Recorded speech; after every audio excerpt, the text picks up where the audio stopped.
Well, looking back at the Colorado State game, both teams really grinded it out for about 38 minutes, and then the last minute and a half, 2 minutes, whatever it was, exactly was about as entertaining as I've been a part of. Both teams making tough shots and executing properly, and we just felt like it's probably going to come down to whoever can figure out a way to get a stop. And we made a great Nelly made a great play to kind of switch out when Baker got wiped out on the screen, and found a way to get the win. So obviously proud of our guys. Back to work yesterday, went over some Air Force stuff, and turned the page to an always challenging, very, very unique opponent. And you watch Air Force versus UNLV, first game, and they could do that to anybody, so we got to be really, really locked in. Excited about Saturday at 2, get that day game. We haven't had many of those in this building, so hopefully another great crowd. Only got 2 left in this building, and obviously 4 till conference tournament and beyond. So excited about where we sit. Does the veteran aspect of this team help the kind of late season Air Force last place team on the schedule kind of not overlooking them sort of mentality? I would hope so. I would hope we remember what they did to us last year. I think everybody understands the uniqueness of the game for sure in the way that they play.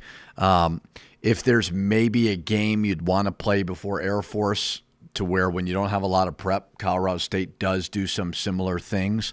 So some concepts of what we'll do will be similar. But we'll see. I mean, we're obviously we're fighting for a championship. We're fighting for conference seeding, postseason, and so hopefully, and we're home. So hopefully, the energy is great tomorrow all around.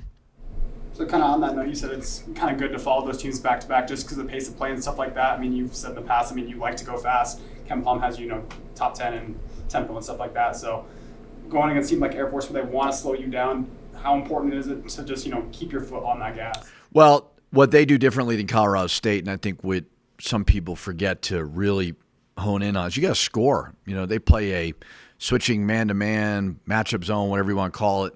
They play some 1-3-1, which a lot of teams are doing as of late.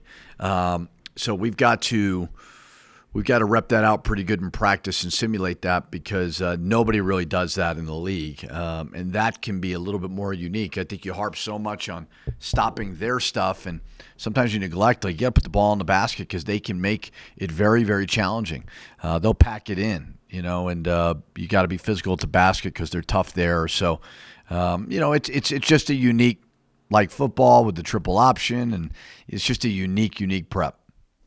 They have a forward in Ritis Petritis, if that's how he says his name, who's been putting up numbers this year, did so last year too. What does he do different kind of out of that system? I know they're a system that's pretty similar year in and year out. What does he do that kind of elevated himself from that? Yeah, terrific driver. Very, very good at straight line driving, getting to the rim, getting fouled.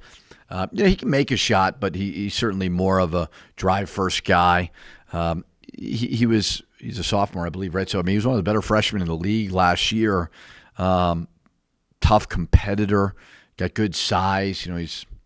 He's a guard playing the 4, so it's not like they have a true post guy. They post their guards more than their bigs.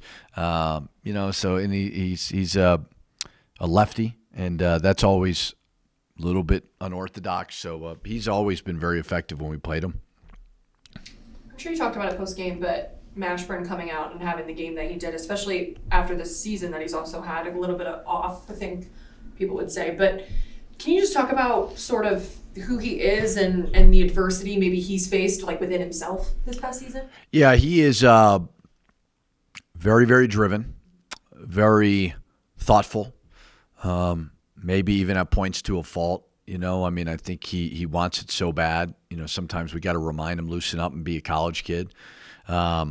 But his dedication, his commitment to being the best he can possibly be has never, ever been an issue. I think sometimes fans get frustrated with me when I roll with him. I roll with him because I trust in his work. He's never had a bad practice. He's always been locked in and focused, and that's how he's been able to respond. He responded at Nevada. We played San Diego State at home. He didn't shoot the ball well at all. He makes 2 huge shots. Then he goes, plays not great again at San Diego State, and then comes back Colorado State and plays great. So I think so often there's so much false confidence because we just like to boast and post on social media and do those things. Like, he puts in the work every day. He gets mad when we take off days. He wants to be in the gym, and so that's why he delivers in those moments like he's been able to do. I know your focus is mainly on yourselves at this point, but I mean, over these last few weeks of the season, how much are you kind of paying attention to just the rest of the conference race? Well, I mean, it's fun to talk about, but you end up just wasting a lot of time sitting in the office.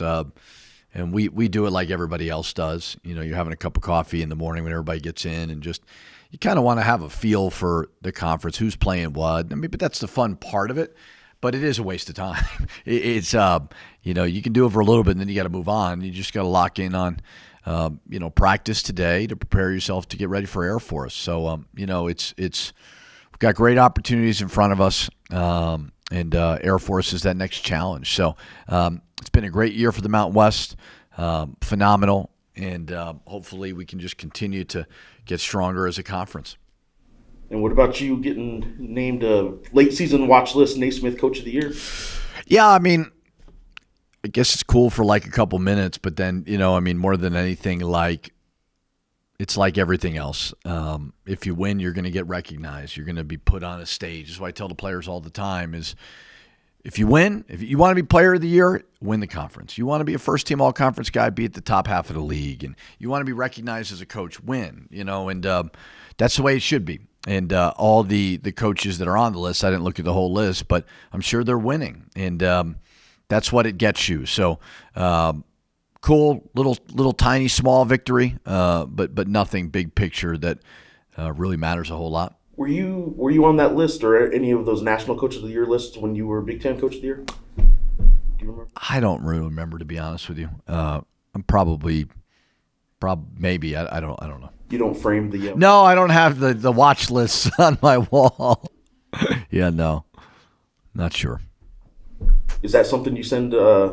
Here comes your favorite question. Is that something you send a text to Dad about? So I don't see your name on this list anywhere. No. I mean, it's we have a family text chain, and everybody looks at X now, as I always call it Twitter, but you see it on social media, and I'm sure it's they're proud of it, but it's not. He's in the Naismith Hall of Fame, so I got a long way to go to catch up to him with coaching accolades. But no, it's like everything that we're trying to do is build a program, and all these little victories are good. They help recruiting, and they do. But you want to really hone in on the big victories. Is there a way you can get Nelly to put 2 games together in a row like that offensively?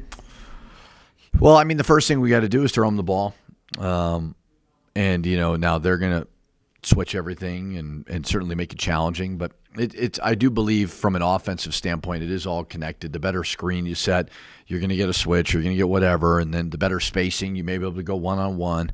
But our guys, there was a maturity level post San Diego State in practice of understanding we've got to throw it down there. We've got size and physicality in the front court.